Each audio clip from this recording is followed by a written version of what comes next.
তিনটি কালারের 3 base line আমি ম্যাগনেটিক কন্ডাক্টর ইনপুট কানেকশন করছি। তো আউটপুট যে কানেকশনটি করব অর্থাৎ চেঞ্জ ওভার যে সিস্টেমটা আছে সেই সিস্টেমটা আমরা এখান থেকে দুইটা লাইন আপনি ব্যবহার করতে পারেন। ধরেন এই ম্যাগনেটিক কন্ডাক্টরের জন্য এই সার্কিট ব্রেকার ব্যবহার করছেন, এই ম্যাগনেটিক কন্ডাক্টরের জন্য অন্য একটা সার্কিট ব্যবহার করতে, অর্থাৎ আরএবি আর জেনারেটরের লাইন দিয়ে কিভাবে চেঞ্জ ওভার করবেন সেই সিস্টেমটাই কিন্তু এটা, কিন্তু আমি একটি লাইন দিয়ে আমি আপনাদেরকে দেখাই দিচ্ছি।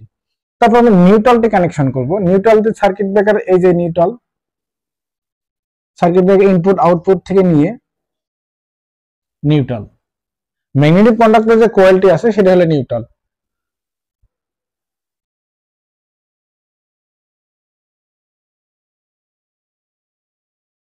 যেহেতু ম্যাগনেটিক কন্ডাক্টর A2 তে আমি কানেকশন করছি নিউট্রাল, A1 A2 এটা হচ্ছে ম্যাগনেটিক কন্ডাক্টর কয়েলের, এখানে আমরা ফেজ কানেকশন করব।